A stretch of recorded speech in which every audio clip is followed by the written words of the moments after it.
Quería leeros antes de empezar un salmo, el Salmo 150, que a lo mejor lo sabéis hasta de memoria. Dice el Salmo 50, alabad a Dios en su santuario, alabadle en la magnificencia de su firmamento, alabadle por sus proezas, alabadle conforme a la muchedumbre de su grandeza, alabadle a son de bocina, con salterio y arpa, con pandero y danza, con cuerdas y flautas, con címbalos resonantes, con címbalos de júbilo, todo lo que respira, alabe a Jehová, alabe al Señor, aleluya. Pero no voy a predicar del Salmo 150, no voy a hablar del Salmo 150. Entonces alguno dirá, entonces David, ¿para qué lees el Salmo 150? Al final tu predicación va a ser más larga, ¿no? Y si nos vamos a ir más tarde. Pues hace unos meses tuvimos en Albacete una conferencia que se hizo desde Madrid y la hizo Nid Bougizi. No sé si habéis escuchado hablar de Nid Bougizi, es un chico que nació sin brazos y sin piernas, ¿no? Y dio unas conferencias a través de internet, la vimos allí, en la iglesia, los jóvenes.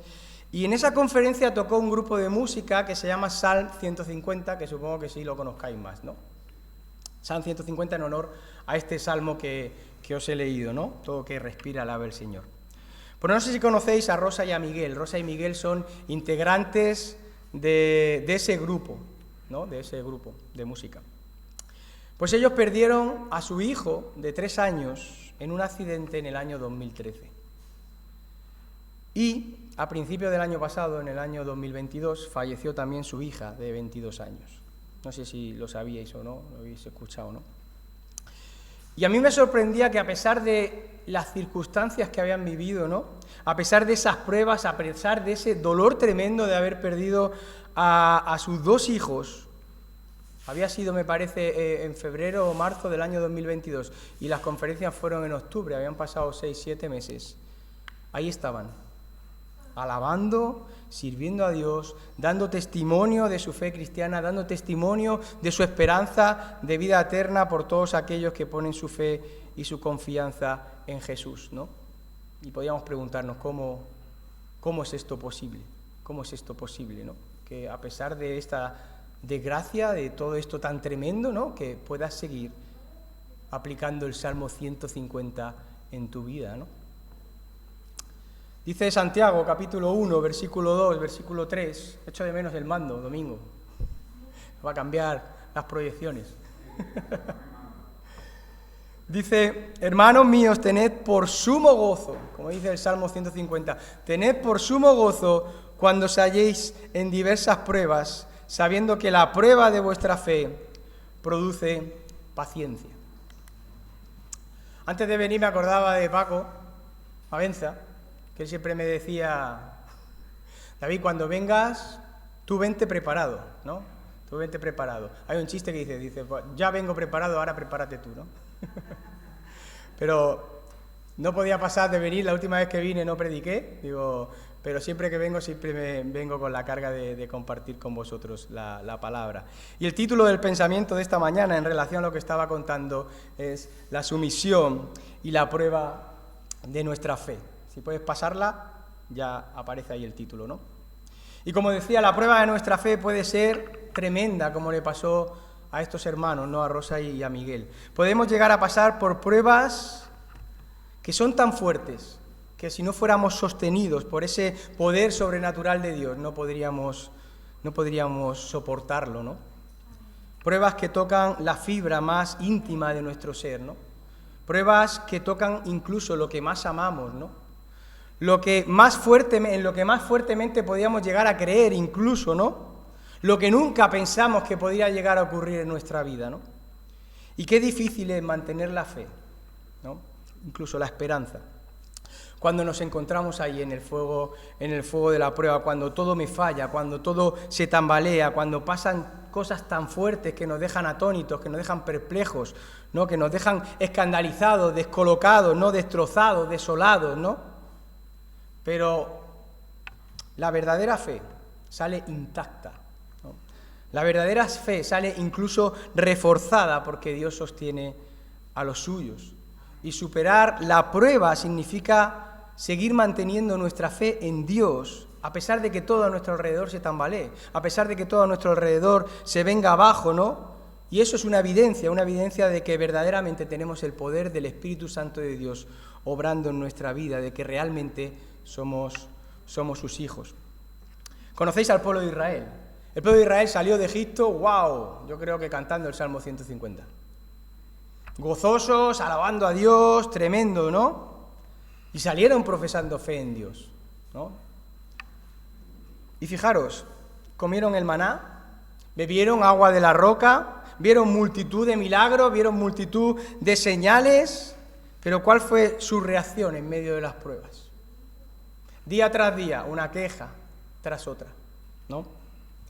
O sea, salieron de Egipto, ellos creían tener fe o daban la apariencia de tener fe, ¿no? Pero a la hora de la verdad mostraron que no tenían fe. Y en respuesta a la pregunta que muchas veces a lo mejor escuchamos o incluso nos hacemos, el famoso ¿por qué? ¿Por qué, Señor, me ha pasado todo esto? ¿No? Podríamos decir que nuestras pruebas sirven, como le pasó al pueblo de Israel, como le pasó a muchos héroes de la fe, sirven para mostrar si la fe que profeso es una fe real o no lo es. Si es una fe auténtica o es solo emoción, ¿no? O es solo una tradición porque he venido a la iglesia desde pequeñito y como me he criado en esto, ¿no? Si hubiera sido islamista, pues, y hubiera nacido en un país árabe, pues a lo mejor creería, ¿no? Y a lo mejor mi fe solo se basa en mis creencias, ¿no? Si es real o no es real, si es emoción, ¿no? O no, o son ideas intelectuales que se han quedado aquí, pero que no han llegado hasta aquí, ¿no? Para ver si una fe genuina, ¿no? En un único Dios vivo y verdadero. Y esta fe tiene que pasar por la prueba, para ver qué vale, para ver qué es verdadera, ¿no? Igual que se pasan los billetes, ¿no? Por la máquina para ver si son billetes falsos, ¿no? Pues igual, ¿no? Y con un fin, producir paciencia, dice Santiago, que es fruto del Espíritu. Nuestra fe tiene que pasar por la prueba para ser refinada, para ser purificada, para hacerla más profunda, pero sobre todo para poder darle la gloria a Dios en medio de nuestras circunstancias. Y eso, nuestras pruebas, nuestras dificultades, nuestros problemas deben convertirse en periodos de aprendizaje, enseñándonos, ¿no?, a entender que el hecho de convertirnos en creyentes, el hecho de ser cristiano, no te va a librar automáticamente de la prueba, de los problemas, de las dificultades, sino que la fe nos va a enseñar a enfrentarnos a esas dificultades, a esas pruebas de una manera más correcta, viéndolos desde la perspectiva de Dios, ¿no? Pero ¿qué es la fe? Dice, os la sabéis de memoria también, dice Hebreos capítulo 11, versículo 1, la fe es la certeza, tener la plena seguridad de recibir aquello que se espera, aquello que ha sido prometido, tener la convicción de ver aquello que no se ve. Y sigue diciendo en el versículo 6, dice que sin fe es imposible agradar a Dios. Porque es necesario que el que se acerca a Dios crea que Dios existe, que le hay y que es galardonador, que recompensa a aquellos que le buscan. Hay una frase que dice, que resume esto, dice, la fe ve lo invisible, la fe cree lo imposible, la fe recibe lo imposible, cree lo increíble y recibe lo imposible. Y me gustaría que me acompañarais al libro de Hebreos, al capítulo 11, allí donde estábamos leyendo, y leer en los versículos 33 y 34.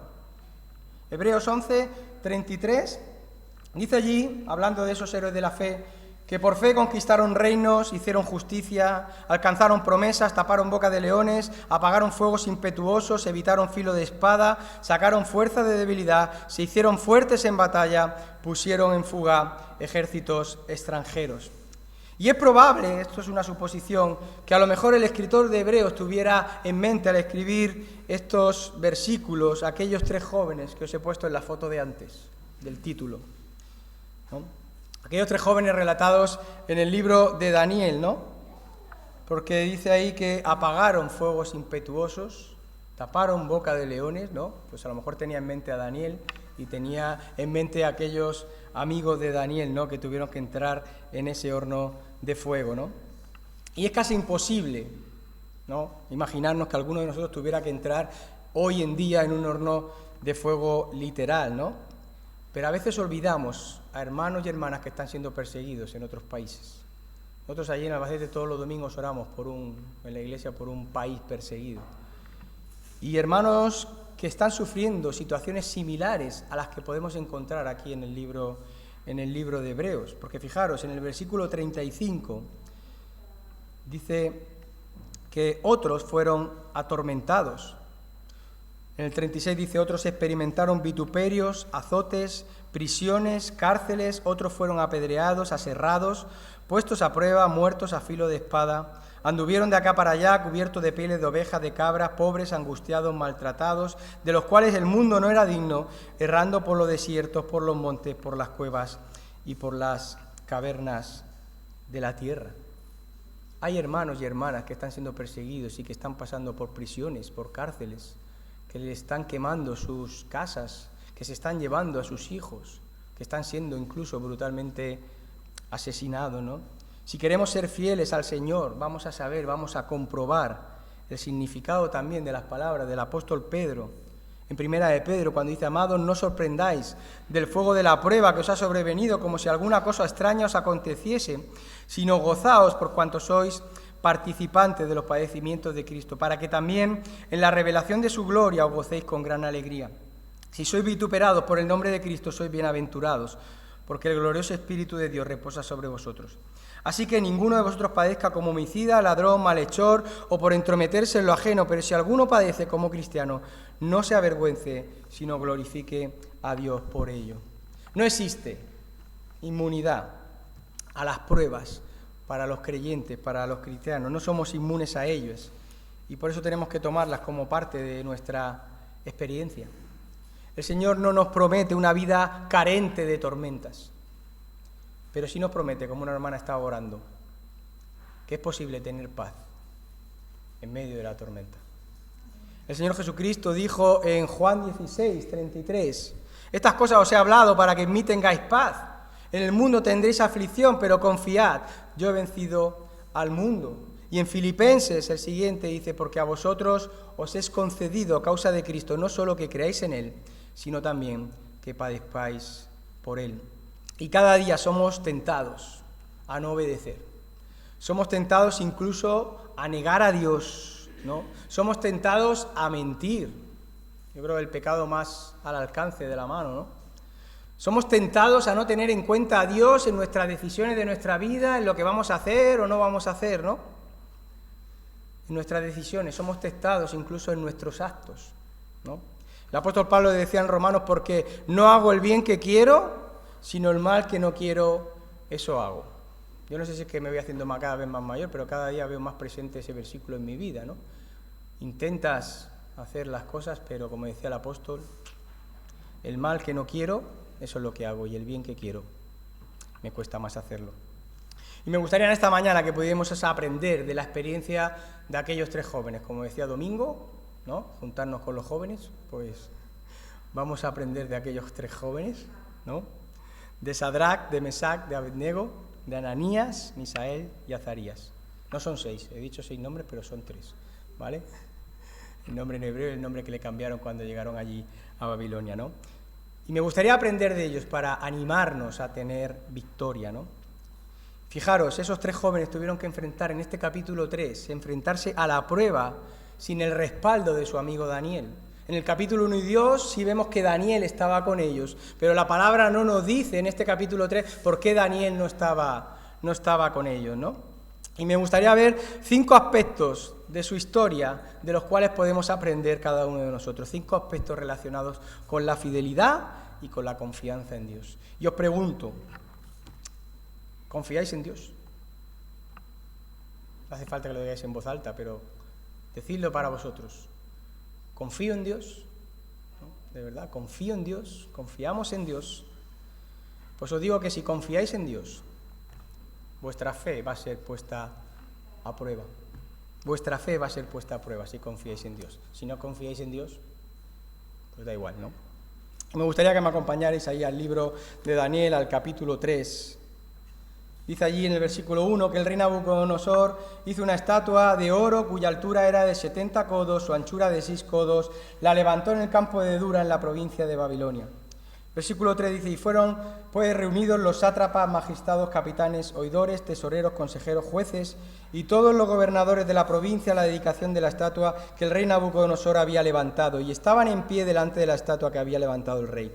Y el pregonero anunciaba en alta voz, mándese a vosotros, oh pueblos, naciones y lenguas, que al oír el son de bocina, de la flauta, del tamboril, del arpa, del salterio, de la zampoña y de todo instrumento de música os postréis y adoréis la estatua de oro que el rey de Nabucodonosor ha levantado. Y cualquiera que no se postre y adore, inmediatamente será echado dentro de un horno de fuego ardiendo. Por lo cual, al oír todos los pueblos el son de bocina, flauta, tamboril, arpa, salterio, zampoña y todo instrumento de música, todos los pueblos, naciones y lenguas se postraron y adoraron la estatua de oro que el rey había levantado, ¿no? Nuestra fe será puesta a prueba. La fe de aquellos jóvenes fue puesta a prueba. Y esa prueba tenía que ver con la adoración de aquella imagen de oro que el rey en su soberbia había construido.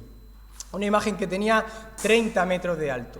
Para que os hagáis idea, 30 metros más o menos es un décimo, ¿vale? Nosotros estamos en Benidorm, un décimo no es nada, nosotros vivimos en un noveno. Al principio no parecía alto, pero cuando ves edificios de 40 pisos, dices, se queda pequeño, ¿no?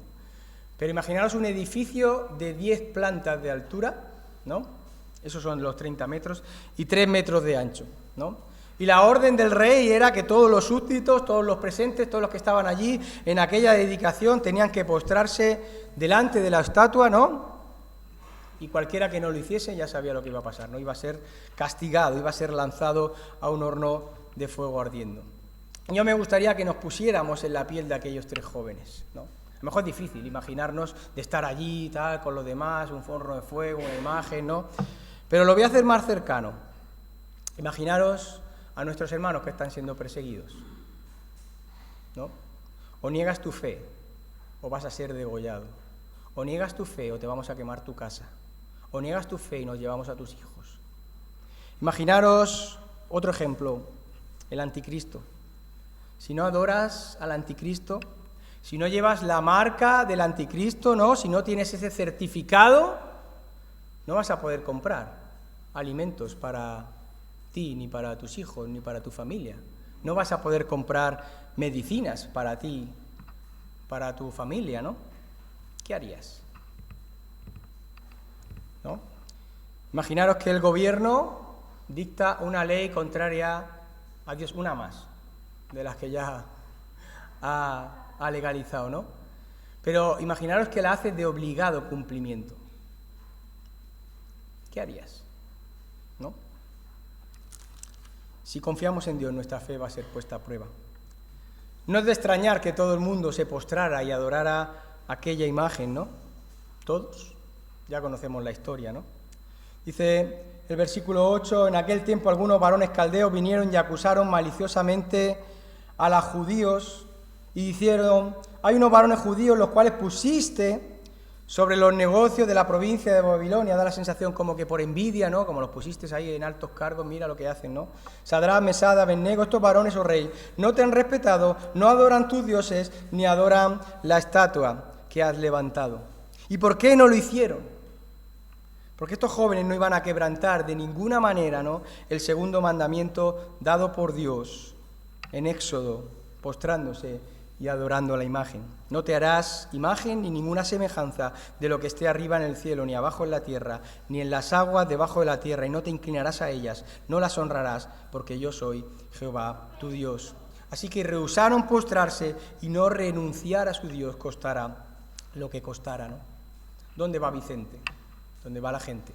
Qué fácil es camuflarnos en medio de la gente y pasar desapercibidos, ¿no? Y a veces faltar a Dios y darle la espalda a Dios, ¿no? Pensando que Dios tampoco nos ve, ¿no? Pero somos capaces, como estos 3, cuando nuestra fe está siendo probada, nuestra fe está siendo retada, está siendo puesta a prueba, mantenernos fieles y firmes. Si confiamos en Dios, segundo punto, vamos a ser también tentados a ceder. Hemos leído el versículo 8. Vamos a ser seducidos para caer en la tentación. Dice el versículo 13 que Nabucodonosor, al enterarse, ¿no?, los llamó, dijo con ira y con enojo que los trajesen Y fueron traídos, y habló Nabucodonosor y le dijo: ¿es verdad, Sadrach, Mesach, Abednego, que vosotros no honráis a mi Dios ni adoráis la estatua de oro que he levantado? Ahora pues, ¿estáis dispuestos para que al oír el son de la bocina, de la flauta, del tamboril, del arpa, del salterio, de la zapoña y de todo instrumento de música os postréis y adoréis la estatua que he hecho? Porque si no lo hiciereis, en esta misma hora seréis echados en medio de un horno de fuego ardiendo. ¿Y qué Dios será aquel que os libre de mis manos, no? Los oficiales babilónicos, no sabemos si por envidia o por qué, informaron al rey de esa falta de obediencia de aquellos jóvenes, ¿no? Y el rey se puso furioso y los mandó llamar y los retó. Los retó a que reconsideraran, ¿no?, la decisión que habían tomado, ¿no? Otra vez le vuelve a decir: si no lo hacéis, que sepáis que vais a ser lanzados a ese horno de fuego. Y en las palabras del rey estaba ahí la tentación a ceder. ¿Qué Dios os va a librar de mis manos? ¿Qué Dios te va a librar de esta prueba? No sé si alguna vez os ha pasado que os han dicho: ¿dónde está tu Dios? ¿Dónde está tu Dios? ¿No? Mira todo lo que está pasando en este mundo. Mira lo que está pasando en medio de la sociedad. Mira lo que estás sufriendo con esta enfermedad, con esta prueba, ¿no? ¿Dónde está tu Dios? Porque tu Dios no hace nada. Tanto que crees tú, tanto que le oras, tanto que hablas con Él, tanto que le dices, ¿no? Como aquellos cuando le decían al Señor: si eres Dios, sálvate a ti mismo, desciende y creeremos en ti, ¿no? ¿Dónde está tu Dios? ¿No? Pero estos jóvenes no estaban dispuestos a salvar su vida a expensas de su conciencia y su fe, ¿no? Y así traer deshonra al nombre del Señor. Por eso dijeron: no serviremos a vuestros dioses, dice el versículo 18. Yo vuelvo a preguntar: ¿tenemos cada uno de nosotros la suficiente lealtad a Dios como ellos?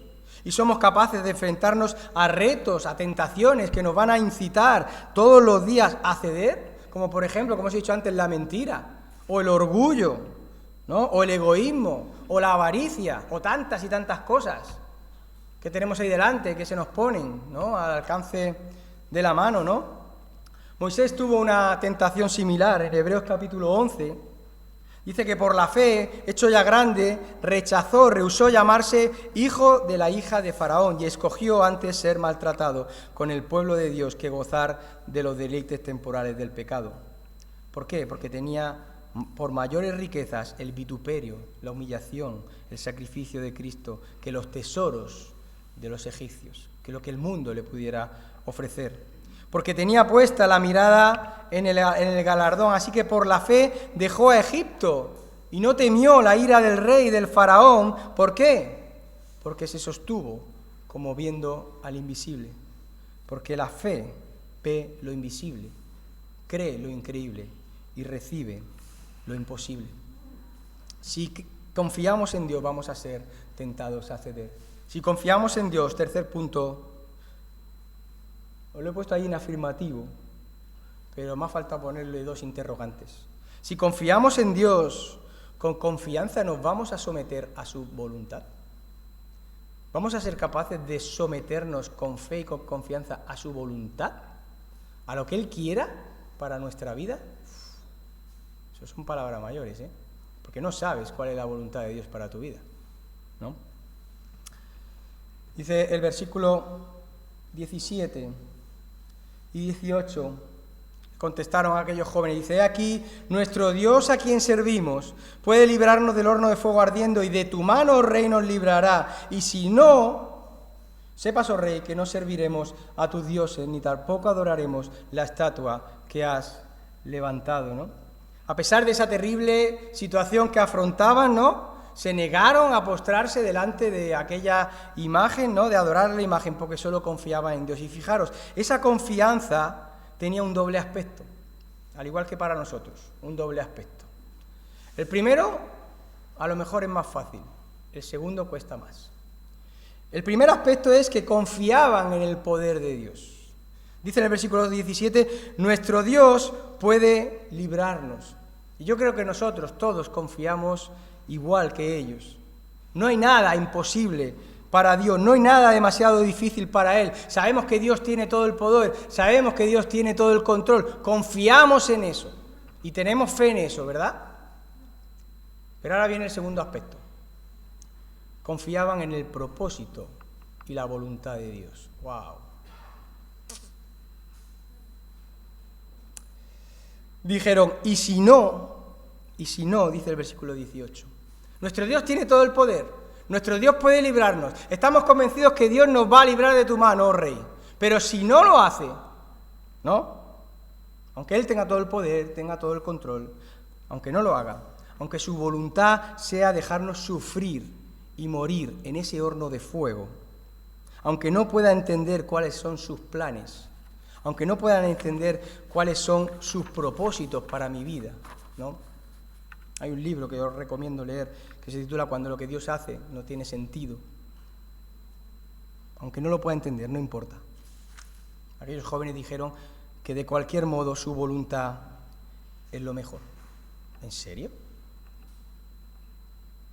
Si la voluntad de Dios hubiera sido morir y sufrir en ese horno de fuego, ¿esa era la voluntad mejor para Dios, para ellos? Pues sí, porque estoy en sus manos, estamos en sus manos.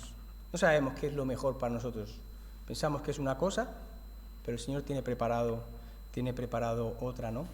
Por eso la fe está dispuesta a confiar en que Dios va a cumplir sus propósitos perfectos, sean cuales sean las circunstancias, ¿no? Y en medio de esas circunstancias, en medio de esa prueba, en medio de ese dolor, en medio de esa tentación, ¿no? Podemos decir, como el propio Señor Jesucristo dijo, Padre, si es posible que pase de mí esta copa, si es posible que pase de mí esta prueba, este sufrimiento, este dolor, pero que no se haga mi voluntad, sino la tuya, ¿no? Que no se haga mi voluntad, sino la tuya. Cuando Nick Buglisi estaba dando la conferencia, ya terminando, decía, vuelvo de Madrid a Estados Unidos, vuelvo a mi casa. Y él decía así, dice, si mi avión se estrella, entonces sí que me voy a mi verdadera casa, a mi verdadero hogar, ¿no? El apóstol Pablo en Filipenses dice, para mí el vivir es Cristo y el morir es ganancia. Romanos capítulo 14 dice, pues si vivimos, para el Señor vivimos, y si morimos, para el Señor morimos, así que sea que vivamos o que muramos, del Señor somos. A veces vemos la muerte como... Se dice que hay hay solución para todo menos para la muerte. Cuando digan eso, le dices, también hay solución para la muerte. Jesucristo es la solución para la muerte. Y esa es la solución que hemos encontrado nosotros, ¿no? Nuestra esperanza de que somos del Señor, de que estamos en sus manos. Y aunque, como decía Nick, nuestro avión se estrelle, ¿no? Un día estaremos con Él para siempre, por toda una eternidad. Y esa negativa de aquellos jóvenes a obedecer al rey hizo que se enfureciera de tal manera, ¿no? Que fijaros lo que dice el versículo 19, Nabucodonosor se llenó de ira, se demudó el aspecto de su rostro, ¿cómo se le tendría que poner la cara? De desencajada y de roja, ¿no? Contra ellos, y ordenó que el horno se calentase 7 veces más de lo acostumbrado, y mandó a hombres muy vigorosos que tenían su ejército que atasen a los jóvenes para echarlos en el horno de fuego ardiendo. Y estos varones fueron atados con sus mantos, sus calzas, sus turbantes, sus vestidos, y fueron echados dentro del horno de fuego ardiendo. Y como la orden del rey era premiante y lo habían calentado mucho, la llama de fuego mató a aquellos que habían alzado a Sadrach, Mesach y Abednego. Y estos 3 varones cayeron atados dentro del horno de fuego. Si confiamos en Dios, con confianza nos vamos a someter a su voluntad, a sus planes, a sus propósitos para nuestra vida. Cuarto punto, si confiamos en Dios, nunca vamos a estar solos. Aunque se encontraban allí en el fuego de la prueba, ¿no? En ese horno de fuego, no estaban solos. El Señor estaba con ellos. Y milagrosamente se pusieron de pie y empezaron a caminar ahí por el medio del fuego sin sufrir ningún daño. El fuego solo consumió esas ataduras que le habían puesto, esas cuerdas, ¿no? Dice el versículo 24, el rey Nabucodonosor se espantó, se levantó apresuradamente y dijo a los de su consejo, ¿no echaron a 3 varones atados dentro del fuego? Y ellos respondieron, es verdad, oh rey. Y él dijo, he aquí yo veo 4 varones sueltos que se pasean en medio del fuego sin sufrir ningún daño, y el aspecto del cuarto es semejante a hijo de los dioses. El Señor estaba con ellos en medio del horno de fuego. Y al igual que pasó con ellos, El Señor está con su pueblo, con sus hijos, en medio de nuestra prueba, en medio de nuestras dificultades, en medio de nuestro sufrimiento. El Señor le dijo a los discípulos, pasemos al otro lado. No le dijo, id vosotros, ¿no? Y luego ya voy yo. Dice, pasemos, vosotros y yo vamos juntos en la barca al otro lado. Y se desató en medio de la barca en medio de aquel mar, aquella tormenta, ¿no? Que la barca se hundía. Pero los discípulos no estaban solos. Aunque el Señor estaba durmiendo, el Señor estaba con ellos, ¿no? Dice el versículo 26, entonces Nabucodonosor se acercó a la puerta del horno de fuego ardiendo y dijo, Sadrach, Mesach y Abednego, siervos del Dios Altísimo, salid y venid. Y entonces salieron de en medio del fuego y se juntaron los sátrapas, los gobernadores, los capitanes, los consejeros del rey, para mirar a estos varones cómo el fuego no había tenido poder alguno sobre sus cuerpos, ni aun el cabello de sus cabezas se había quemado, sus ropas estaban intactas y ni siquiera olor de fuego tenían. Dice Primera de Pedro, sois guardados por el poder de Dios mediante la fe. Y en Isaías también 42 dice, cuando pases por las aguas, yo estaré contigo. Y si por los ríos no te anegarán, cuando pases por el fuego no te quemará, ni la llama arderá en ti, porque yo, Jehová, Dios tuyo, el Santo de Israel, soy tu Salvador. No temas, porque yo estoy contigo. Y el Salmo 23, lo sabéis de memoria. Había un hermano, mis padres lo conocían, Tomás, allí en Albacete, que me decía, David, me pongo a leer el Salmo 23 y no lo puedo llegar a terminar de leer entero. Y oye eso, Tomás, dice, porque empiezo a leerlo y solo leo, el Señor es mi pastor. Dice, ya no necesito seguir leyendo el Salmo, porque me vienen tantas cosas a la mente, el Señor es mi pastor, el Señor es mi pastor. Pero podemos seguir leyéndolo, ¿no? Nada me faltará. En lugares de delicados pastos me hará descansar. Junto a aguas de reposo me pastoreará, ¿no? Confortará mi alma, me guiará por sendas de justicia, por amor de su nombre. Aunque ande en valle de sombra de muerte, no temeré mal alguno, porque tú estarás conmigo. Tu vara, tu cayado, tu palabra me infundirán aliento. Aderezas mesa delante de mí en presencia de mis angustiadores. Unges mi cabeza con aceite, mi copa está rebosando. Y ciertamente el bien y la misericordia me seguirán todos los días de mi vida, y en la casa del Señor moraré por largos días. Dios nunca nos va a llamar a entrar al horno de fuego solos, nunca. O al foso de leones, como le pasó a Daniel, ¿no? Sino que va a estar allí con nosotros, ¿no? Que nos va a bendecir. Nos va a bendecir de una manera que no hubiese sido posible por ese foso de leones o por ese horno de fuego, por esa prueba, por esa dificultad, por ese sufrimiento, ¿no? En Primera de Pedro 1:7 dice, para que sometida a prueba vuestra fe, mucho más preciosa que el oro, el cual aunque perecedero se prueba con fuego, sea hallada en alabanza, gloria y honra cuando sea manifestado Jesucristo. Y por último, quinto punto, si confiamos en Dios, vamos a ser bendecidos y consolados, pero también van a ser bendecidos y consolados otros.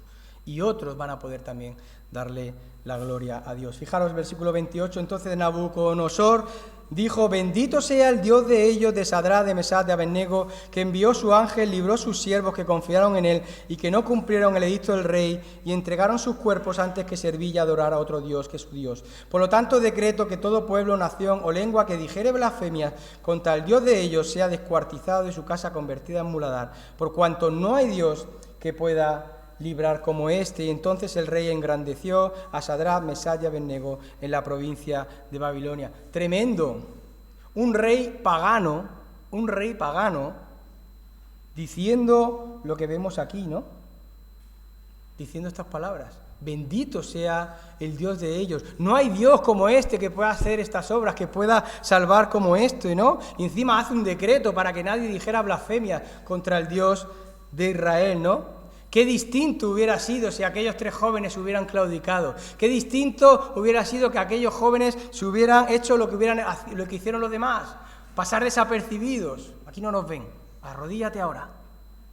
2 segundos ya. Y pasar desapercibidos, no en medio de la sociedad, en medio del mundo. Como si no fuéramos creyentes, como si no fuéramos cristianos, haciendo lo que hace Vicente, lo que hacen los demás, ¿no? Qué fácil. Pero fijaros, perdemos ese testimonio. Si somos igual que el mundo, perdemos poder dar ese testimonio, ¿no? Rey pagano, ¿no? Y al igual que ellos, nosotros también podemos glorificar a Dios y ser de testimonio también, cuando Él nos da la gracia para poder tener la victoria en medio de las pruebas, en medio de las tentaciones, ¿no?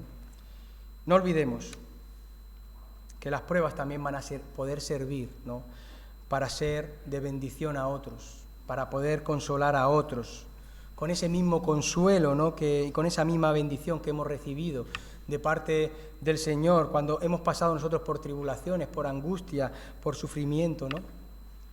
Dice 2 de Corintios 1:4, el cual nos consuela en todas nuestras tribulaciones. ¿Para qué? Para que podamos también nosotros consolar a los que están en cualquier tribulación. ¿Cómo? Por medio de la consolación con que nosotros hemos sido consolados por Dios, ¿no? O sea, el Señor nos consuela, el Señor nos bendice, el Señor nos anima, el Señor nos alienta en medio de nuestra prueba, en nuestra dificultad. No para que nos lo quedemos para nosotros, sino para que podamos también consolar, bendecir y animar al que tenemos a nuestro lado, ¿no? Y si Dios no nos consolase, si Dios no nos fortaleciese, hay una canción que la sabéis de memoria. Moriríamos aplastados bajo una losa insoportable de pena y de tristeza, ¿no? ¿Qué sería de mí, dice la canción, si no me hubieses alcanzado? Piénsalo, ¿qué sería de mí? ¿Qué sería mi vida si yo no hubiera conocido al Señor? ¿Dónde estaría hoy si no me hubieses perdonado? No estaría aquí, seguro. Tendría un vacío en mi corazón, vagaría sin rumbo y sin dirección si no fuera, como habéis dicho en vuestras oraciones antes, por tu gracia y por tu amor. Sería como un pájaro herido que se muere en el suelo. Sería como un ciervo que brama por agua en el desierto si no fuera por tu gracia y por tu amor. Y podemos pasar por experiencias indescriptiblemente tristes, como estos hermanos, ¿no?, desoladoras, que nos parten el alma, duras, difíciles, si no fuese por esa gracia, si no fuese por ese amor, si no fuese por ese consuelo del Espíritu Santo, no lo podríamos sobrellevar. Pero consolados y fortalecidos, podemos consolar y podemos fortalecer y podemos animar a otros, porque hemos oído la voz de Dios hablando a nuestra vida, hablando a nuestro corazón, ¿no? Y tenemos palabras personales, tenemos palabras reales, tenemos palabras vivas, ¿no?, que han obrado en nuestra vida para poder compartir con nuestros hermanos que están pasando por aflicción, ¿no? Podemos decir como Ruth decía, has hablado al corazón de tu sierva y me has consolado. Pues que ese consuelo no se quede ahí, que ese consuelo pueda salir para consolar a los que tenemos a nuestro alrededor. Dios nos conoce íntimamente y su palabra es la que llega, ¿no?, al corazón de nuestro ser. Su palabra es la que nos sostiene cuando todo lo demás a nuestro alrededor se tambalea. ¿Cuál es nuestra promesa? Dice 1 de Corintios, capítulo 10, versículo 13. No os ha sobrevenido ninguna tentación, ninguna prueba que no sea humana. Fiel es Dios, que no os va a dejar ser tentados o probados más de lo que podáis resistir, sino que dará también juntamente con la tentación, con la prueba, la salida, para que podáis soportarlo. Y Romanos capítulo 8 dice, tengo por cierto que las aflicciones, las pruebas, las tribulaciones, la angustia, el sufrimiento del tiempo presente, de esta vida, no son comparables con la gloria venidera que en nosotros ha de manifestarse. En 2 de Corintios dice que nuestro Dios es Padre de misericordias y Dios de toda consolación, es compasivo. Él prueba nuestra fe, pero no sin darnos la fuerza, la fortaleza para poder pasar por medio de esa tormenta, ¿no? Y nunca está más cerca de nosotros que cuando estamos allí, en ese horno de fuego, cuando estamos ahí en medio de la prueba, ¿no? Y Él está velando por nosotros, y Él está intercediendo por nosotros, y nos está sosteniendo, y nos está amando, y nos está dando ánimos, y nos está enviando fuerzas, y nos está dando su palabra de socorro, y podemos apoyarnos ahí en el poder de su diestra, aunque no lo veamos, ¿no? Aunque no lo veamos, aunque parece que no contesta nuestras oraciones, aunque parece que calla, ¿no? Pero sabemos, como dice Romanos, que todo lo que ocurra ahí será para bien, para mucho bien, ¿no? Creemos o podemos pensar que nos ha abandonado, ¿no?, que no nos escucha, pero ahí está. en medio de la oscuridad, en medio de esa densa niebla que lo encubre de nuestra vista, ¿no? Y no le podemos ver. Porque si le viéramos, entonces ya no sería una prueba. Si le viéramos ya no sería una prueba. Los 3 amigos de Daniel tenían una fe genuina en Dios. Cuando entraron en ese fuego de la prueba, en ese horno de fuego. Pero no sé si alguna vez os habéis imaginado cómo sería su fe cuando salieron del horno. ¡Guau! Nos echaron en un horno de fuego ardiendo, ¿no? Y nos encontramos allí a uno con nosotros, ¿no? Que su presencia, ¿no? Tenía una luminosidad más fuerte que el fuego y él nos mantuvo a salvo. Imaginaros cuando salieron del fuego. Si su fe antes, ¿cómo estaba? ¿Cómo sería su fe después de aquella prueba, ¿no? El fuego no pudo hacernos daño. Job, después de sus pruebas, tenía una fe más profunda en Dios. Había comprendido que Dios controla la actividad de nuestro enemigo, de Satanás, ¿no? Que Satanás fue creado por Dios, que es un ser limitado y que Dios solo va a permitir las obras del diablo que al final van a servir para cumplir sus propósitos divinos. Eso aprendió Job y eso es lo que aprendemos nosotros. Y tenemos un ejemplo supremo de todo esto, en la muerte, en la crucifixión, en el sufrimiento del Señor Jesucristo, ¿no? Una obra maléfica, la forma como todo se llevó a cabo, ¿no? Pero que finalmente fue para bien, finalmente fue para nuestra salvación. Después de 40 años de pruebas en el desierto, ¿no? El pueblo de Israel, ¿no? Moisés le dijo a su pueblo en Deuteronomio, dice, el Señor os ha traído por este desierto temible y terrible, es fuerte, para afligiros. Os ha traído por aquí para afligiros, para probaros, para saber lo que había en vuestros corazones, para ver si de verdad ibais a vivir por fe en su palabra o no. Y aun afligiendo y pasando por esas pruebas, os sustentó con el maná, con el agua de la roca, y visteis prodigios y señales, y os afligió y os probó, para al final, para la postre, dice, haceros bien. Haceros bien.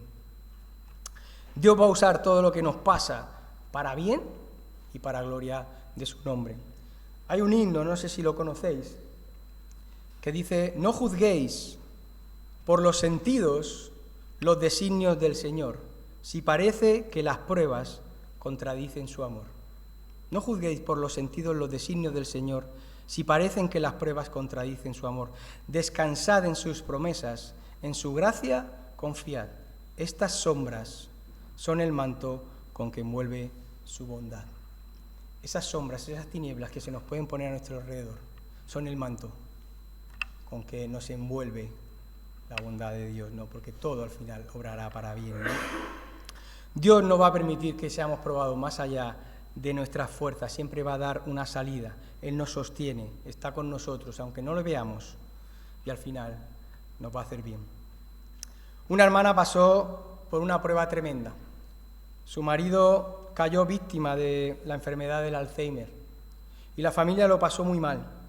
Algunos se apartaron de la fe, ¿no? Pero esta hermana recibió la gracia, recibió el consuelo, recibió el amor, no solo para soportar esa prueba tremenda, ¿no? Y superarla, sino también para fundar la Asociación de Familiares de Alzheimer de España, para consuelo, para testimonio y para bendición de otros también, ¿no? De muchos, pero sobre todo para la gloria de Dios también. Porque finalmente esta es la razón de nuestras pruebas, de nuestro sufrimiento, de nuestros problemas, que en medio de nuestras circunstancias la gloria solo sea para Él. Y termino con las palabras del Salmo 66, que sirve de resumen al testimonio de estos 3 héroes de la fe. Dice, porque tú nos probaste, oh Dios, tú nos ensayaste como se afina la plata, nos metiste en la red, pusiste sobre nuestros lomos una pesada carga, hiciste cabalgar hombres sobre nuestras cabezas, pasamos por el fuego, pasamos por el agua y al final nos sacaste a abundancia. Podríamos añadir ahí, para tu gloria. Pasó todo eso, pero al final nos sacaste a abundancia para tu gloria. Que podamos acordarnos de tantos siervos de Dios que se mantuvieron fieles en medio de la prueba, antes de ser quemados, antes de ser brutalmente asesinados, ¿no? Y termino con una pregunta. ¿Dónde está puesta tu fe? ¿Dónde está puesta tu esperanza? ¿Dónde está puesta tu confianza en medio de la prueba, en medio del dolor, en medio del sufrimiento, en medio de la tentación? ¿Dónde? ¿Dónde la vas a poner? Pues espero que podáis contestarla con el título de la canción que os voy a dejar ahora, que se titula Solo en ti. Mi fe, mi esperanza, mi confianza está solo en ti. Pase lo que pasa, como el corito ese cuando yo era una universidad, pase lo que pasa, sea lo que sea, ¿os acordáis? Soy del Señor, y estoy en sus manos. Porque el Señor nos ayude, que el Señor nos bendiga, para que cuando no entendamos, no comprendamos, no veamos la luz, como dice al final del túnel, podamos seguir confiando, esperando que el Señor va a obrar, el Señor va a actuar, el Señor va a aparecer, ¿no? Y está ahí con nosotros, y que todo al final será para bien, ¿no? Porque el Señor nos bendiga. Amén.